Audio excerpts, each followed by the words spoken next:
There comes a moment in a man's life when the noise finally fades, when he's no longer chasing validation, no longer waiting for someone to choose him, and no longer defining his worth by whether or not he's desired.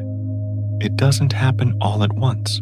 It happens quietly, in the middle of a night, when the phone doesn't ring, in the silence after another one-sided conversation, in the calm that follows the chaos of trying too hard to be understood. He sits there, maybe in a small apartment, maybe in a dimly lit room, and realizes something he never expected to feel. He's okay, not ecstatic, not euphoric, just okay. And for the first time, that's enough. Because what they never tell you is that solitude isn't the enemy, it's the teacher, and more men are finally starting to listen. The old story said a man alone was a man unfinished, that happiness could only exist through someone else's presence, that if you weren't part of a pair, you were missing a piece of yourself. But that story is dying, and a new one is being written, one apartment at a time, one decision at a time, one peaceful breath at a time. You see, modern men aren't running away from love. They're running toward peace. They're choosing stability over drama, freedom over guilt, clarity over confusion. They're not anti-relationship. They're just done begging to be understood in a world that often only listens when they're broken. So they've started building something different, something quieter, cleaner, simpler, a life they can actually recognize. For decades, society told men that independence was admirable only if it served a family, that self-sufficiency was cold, that a man living alone was either lonely, lost, or selfish. But look closer. Something deeper is happening beneath that old narrative. Men are rediscovering the forgotten art of solitude, not as exile, but as freedom. They're learning to cook for one, to clean for themselves, to create spaces that reflect who they truly are, not who they're trying to impress.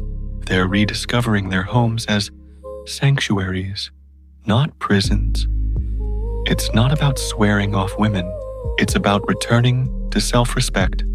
Because the truth is, some men aren't lonely. They're finally at peace. Some men aren't isolated. They're rebuilding. And some men aren't running from commitment. They're learning to commit to themselves first. This is not the lonely man of the past. This is the awakened man, the one who no longer feels incomplete without someone else's approval, the one who understands that happiness built on dependency was never happiness at all. He's not angry. He's not bitter. He's just free. And that kind of freedom terrifies a world built on control. Because when a man finds peace in solitude, you can't manipulate him with loneliness anymore.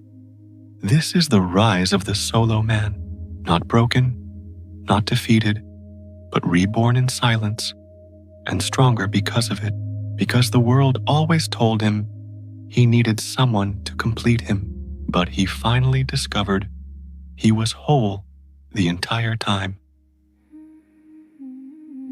Section 2. The New Bachelor. Pad. For decades, the Bachelor Pad was seen as a symbol of immaturity, a messy apartment, a pizza box on the counter, a man who never grew up.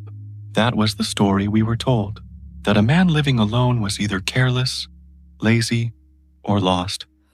But that image doesn't belong to this generation anymore, because something has shifted. Today's solo man doesn't live in chaos.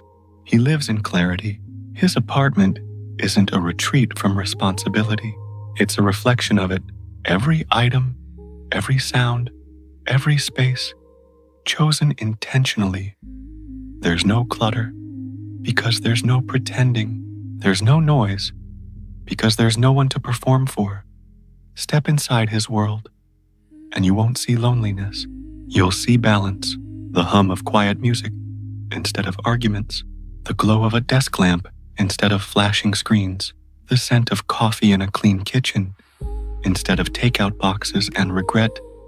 His life isn't a rejection of love. It's an act of self-respect. A man who has learned to live well with himself is no longer afraid of being by himself. This isn't isolation. This is self-design. The solo man doesn't wait for someone else to build his life. He builds it himself. He arranges his space, his time, his priorities, not around compromise, but around clarity. His mornings begin in peace. His evenings end in gratitude. And somewhere in between, he rediscovers what it means to actually feel alive. We've reached a strange time in history. A man who chooses peace is questioned more than a man who chooses chaos. A man who chooses solitude is labeled afraid of commitment, while a man trapped in dysfunction is called devoted. But the truth is simpler than the labels.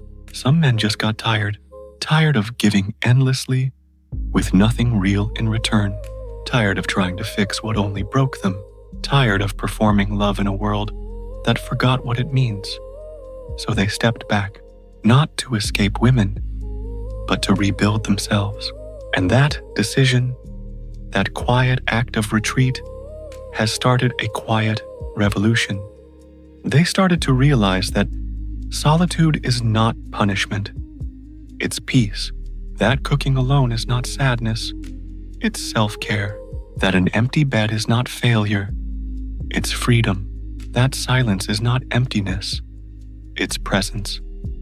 When a man creates a home for himself, not a showpiece, not a shrine to ego, but a real home, something happens inside him. He starts to feel anchored again, grounded, stable, clear.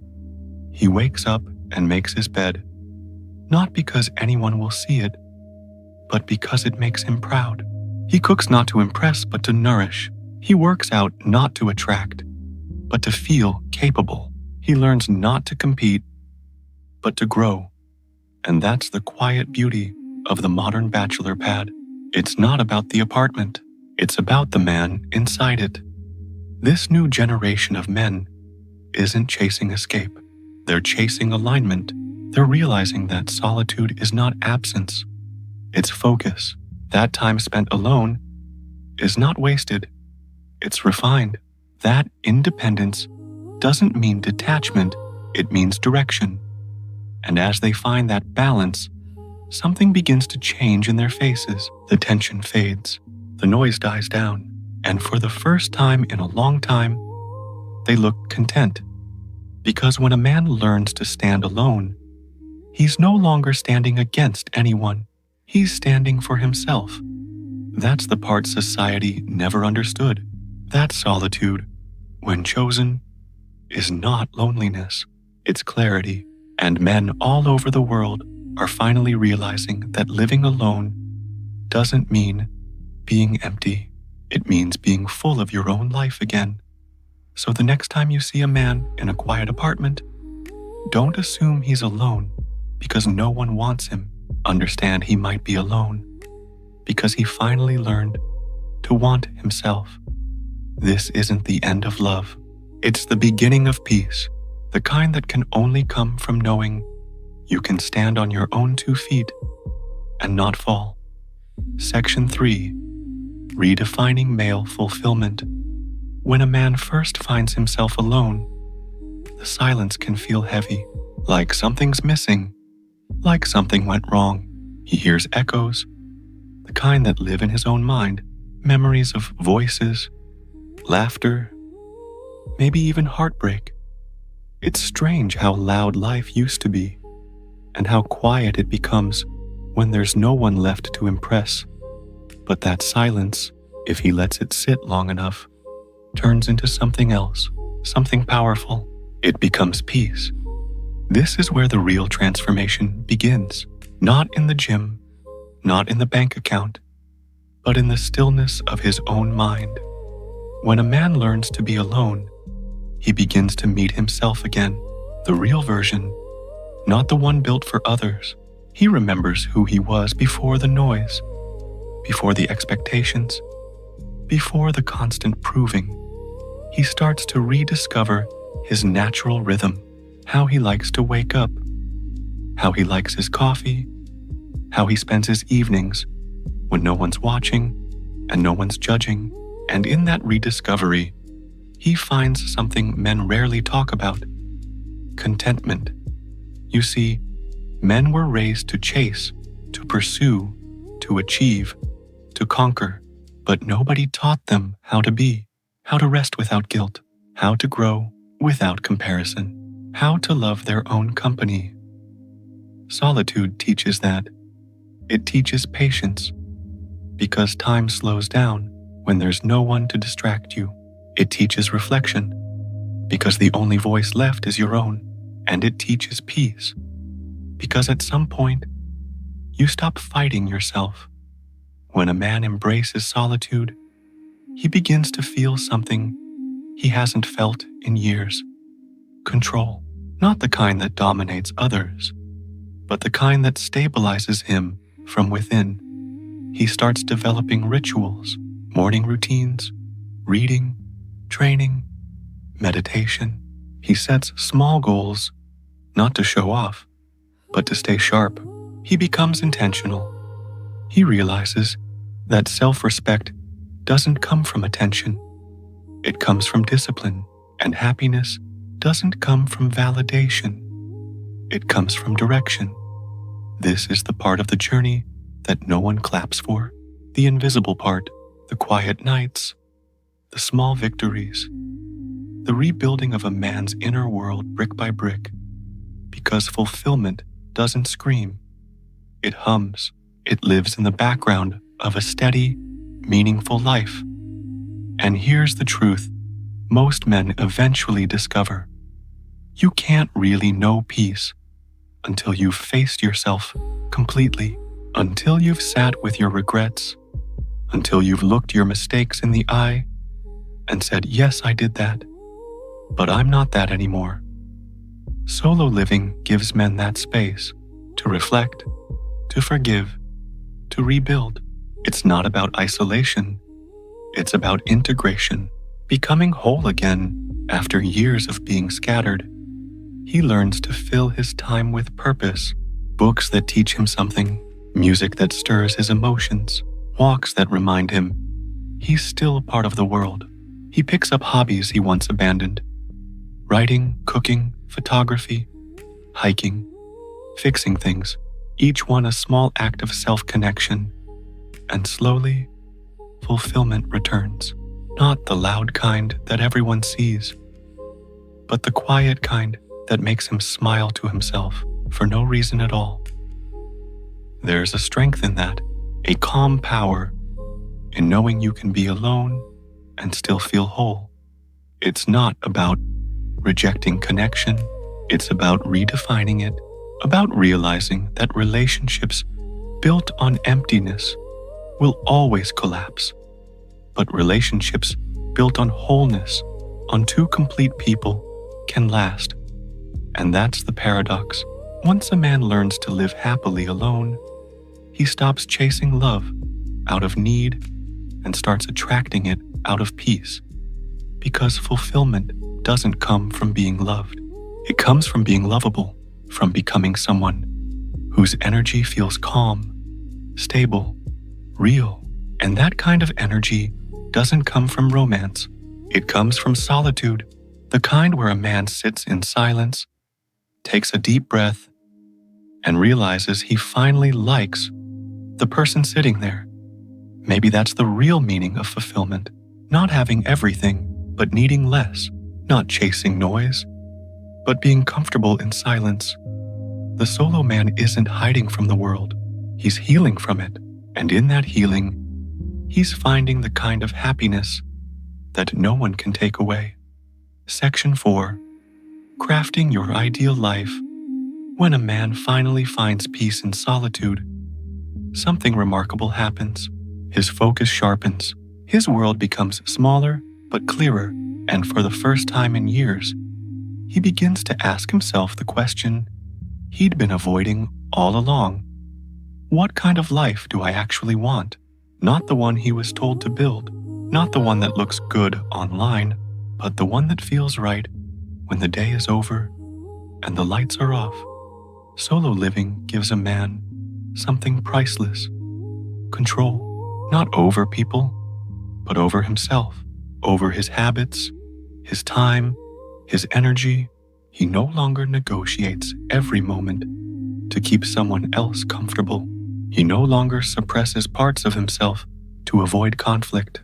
He no longer explains his choices just to be understood. His life becomes a canvas again, and for once, the brush is in his hands. He starts shaping his routines with intention. His mornings have rhythm, not chaos. He wakes early, not because he has to, but because he wants to. There's no rush, no noise, no demands. He makes his coffee, opens the window, and breathes. That small moment, quiet, unremarkable, becomes sacred because it's his. He structures his days around what actually matters to him. He works not just to survive, but to grow. He exercises not for approval, but for strength. He invests not for luxury, but for security. His time becomes currency, and he spends it wisely.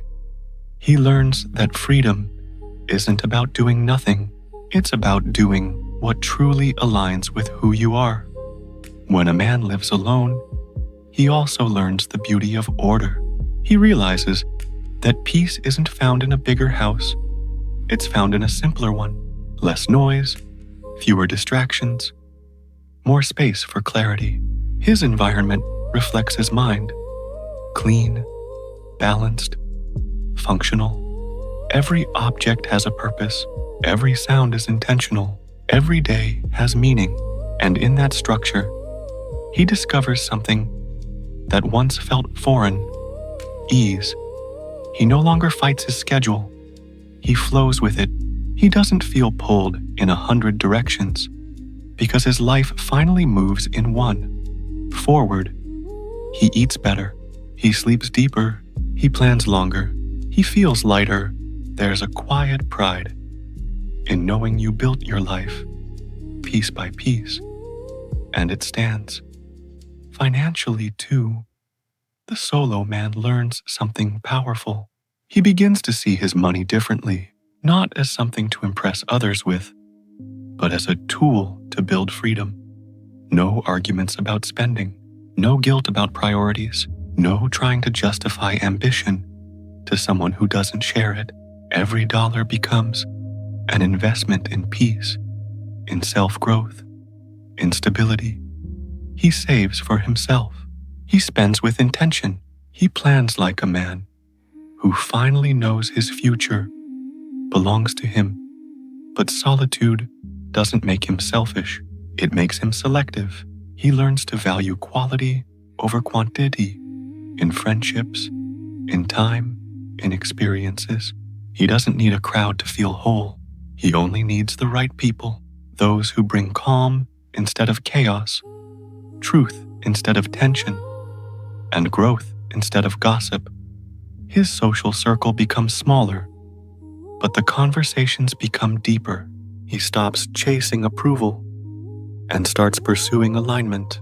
He stops waiting for the weekend to feel alive and starts creating moments of peace in the middle of his everyday routine. He becomes the architect of his own existence. And maybe that's what autonomy really means. Not rebellion, not isolation, but ownership. Ownership of your time, your choices, your emotions, your path. There's a deep satisfaction that comes from knowing your happiness doesn't depend on anyone else's permission. You don't need constant reassurance. You don't need validation. You don't need the world to understand, because your peace no longer needs an audience. The solo man learns that freedom is not an escape. It's an expression of who he truly is when no one is watching. It's waking up and realizing that you've become someone you actually like. It's going to sleep, knowing that your time was spent meaningfully. It's walking through the world quietly, proud of the man you've built. He doesn't brag, he doesn't preach, he doesn't boast, he just lives. And in a world addicted to noise and validation, that quiet confidence is revolutionary. So many men grew up thinking life was supposed to feel chaotic, that struggle meant purpose, but now they're discovering something simpler and far more powerful. Peace is also success. And sometimes the bravest thing a man can do is build a life where he's truly at home in his own company. Section 5. Debunking the Myths. Whenever men start choosing peace, someone always calls it a problem. If a man lives alone, he's called lonely. If he enjoys solitude, he's called bitter.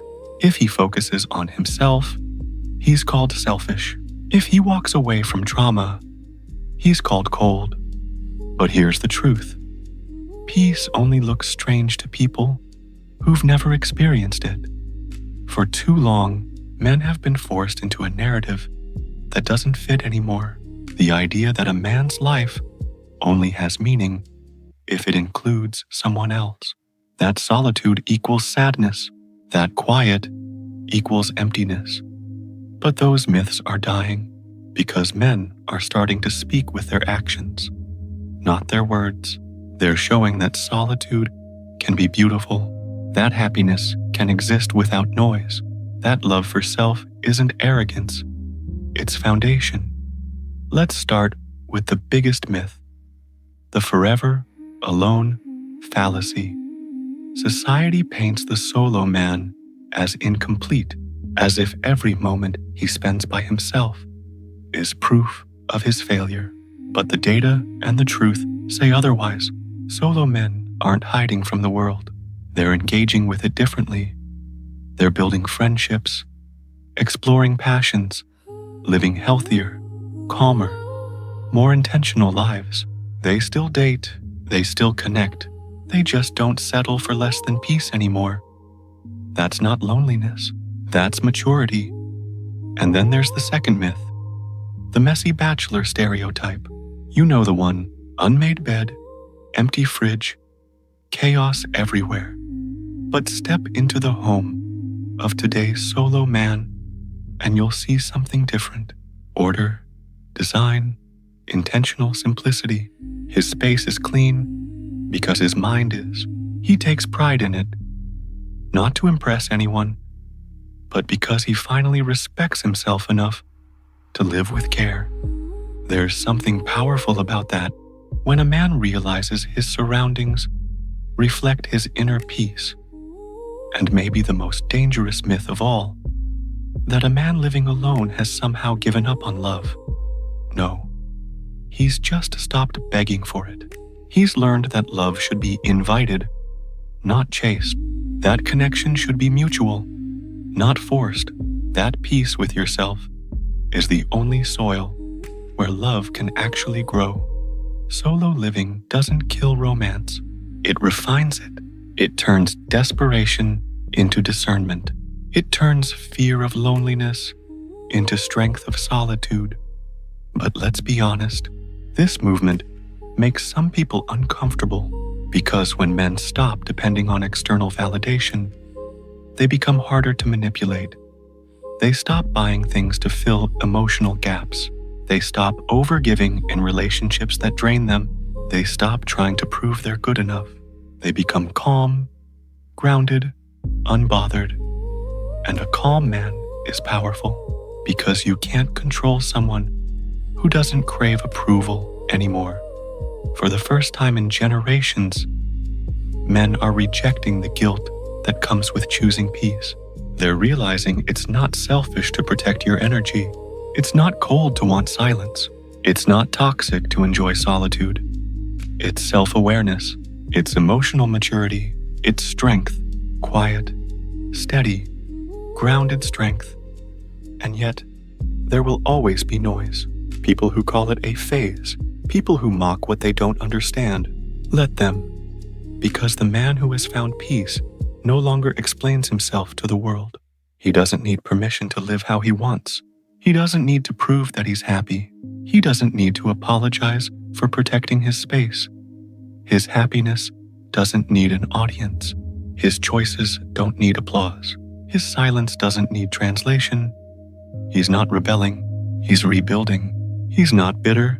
He's balanced. He's not lost. He's finally found himself. The truth is, a man who chooses solitude in today's world isn't running from connection. He's redefining it. He's saying, I'll only open my door when peace walks in with you. And that's not selfish. That's sacred.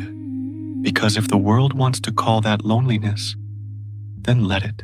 Because the men who've walked through chaos and finally found peace know something the rest don't.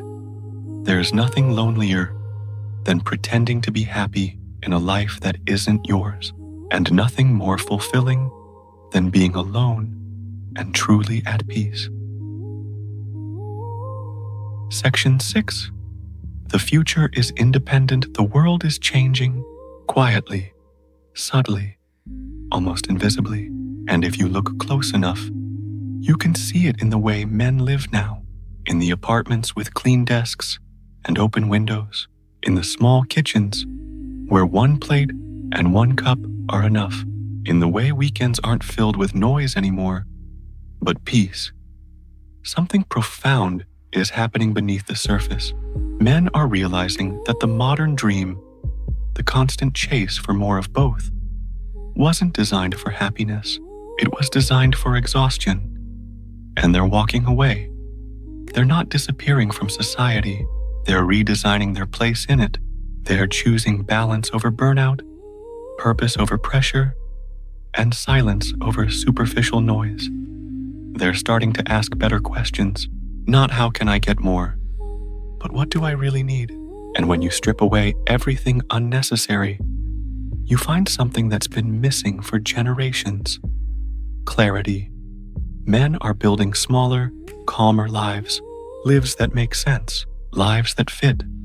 You can see it in the rise of solo apartments in cities, in minimalism, in self-education, in quiet financial independence.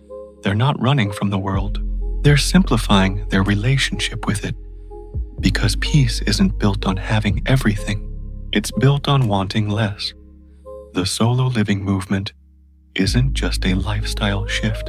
It's an awakening, a realization that fulfillment doesn't need an audience. That happiness doesn't need a partner to be valid. That love can be shared freely once it's found inwardly first. This shift isn't anti-family or anti-woman. It's pro-stability. It's pro-peace. It's pro-purpose. It's a man saying, I've carried the weight of the world long enough. Now I'll carry myself. And society will adapt. It already is. You can see it in the housing market. Smaller, smarter apartments designed for one. In the rise of flexible work and solo travel. In brands that no longer sell luxury, but simplicity. You can see it in culture too. In the men who no longer chase status, but skill. Who no longer chase relationships, but reality. Who no longer measure success by how full their house is, but how quiet their mind feels when they walk through it. It's a new kind of strength, not loud, not dramatic, not defined by dominance or control. It's a strength that lives in calm, in knowing you can walk alone and still feel whole. There's something poetic about this shift. The same men once mocked for being loners are now leading a cultural correction, reminding the world that silence isn't weakness, it's wisdom, that a man who enjoys his own company isn't avoiding responsibility, he's mastered it. And maybe, just maybe, the future doesn't belong to those who shout the loudest. Maybe it belongs to those who learned how to listen to themselves. These men aren't anti-connection. They're anti-chaos. They're not rejecting love. They're refining it. They're not giving up. They're growing up.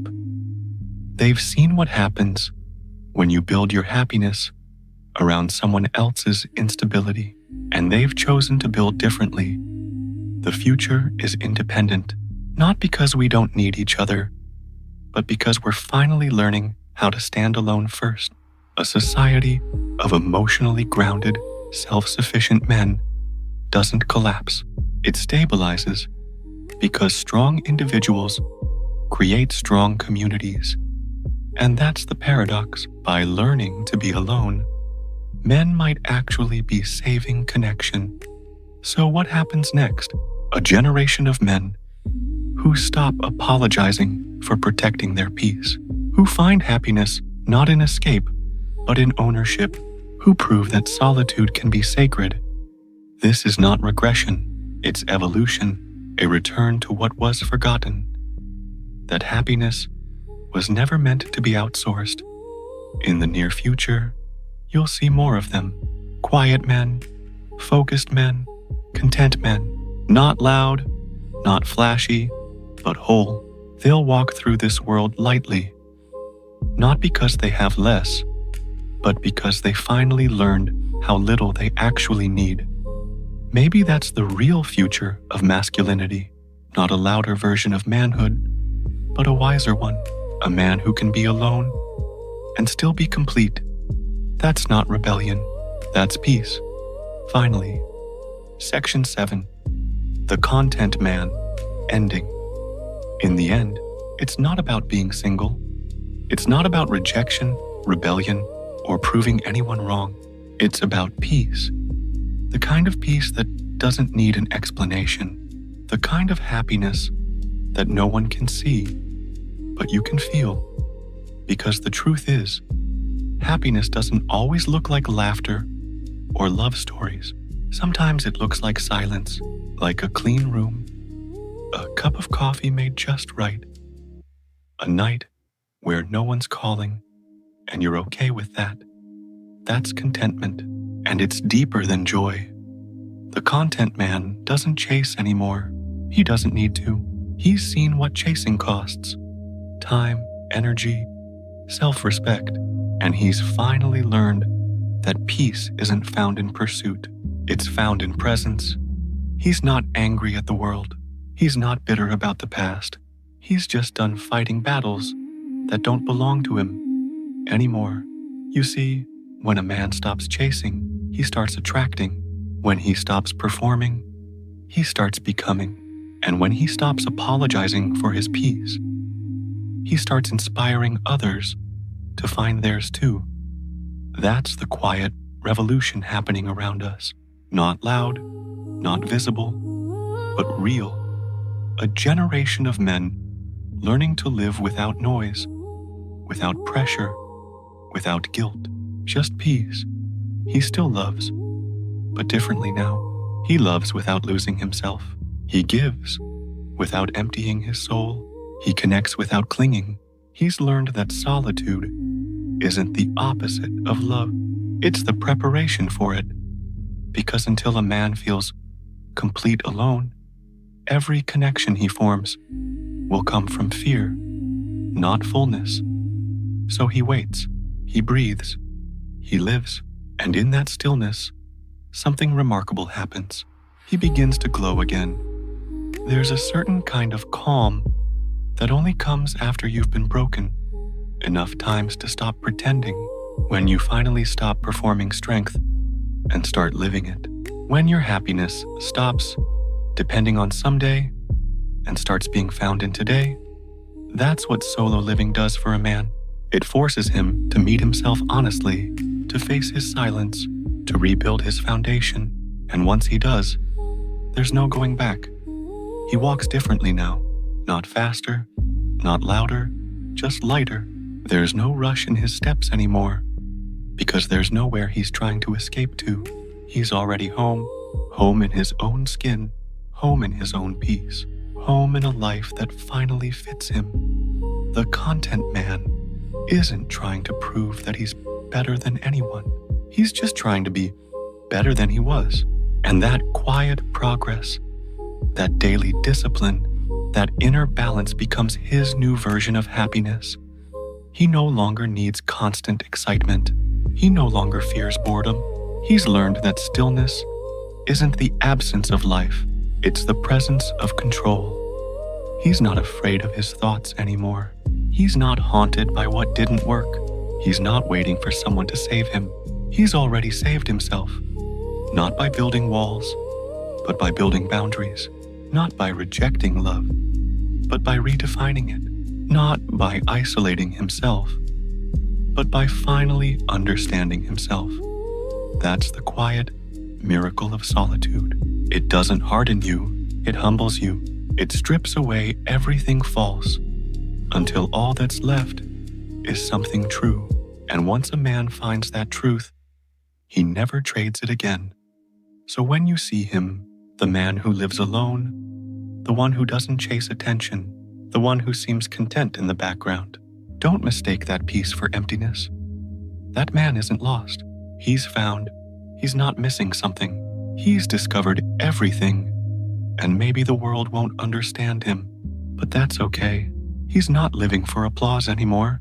He's living for quiet mornings, for still nights, for peace that doesn't need proof.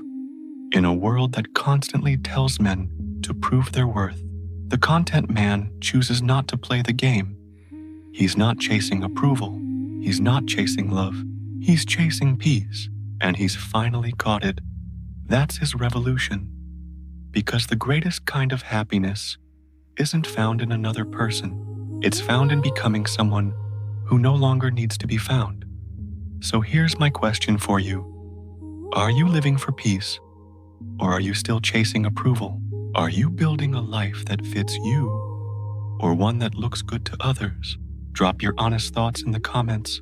Do you think modern men are finding freedom in solitude, or running away from responsibility? I want to hear your perspective, whether you agree or completely disagree. And if this resonated with you, if you know someone who needs to hear this message, share this video with them. Sometimes one conversation can change everything. What's your take? Let's talk about it in the comments below.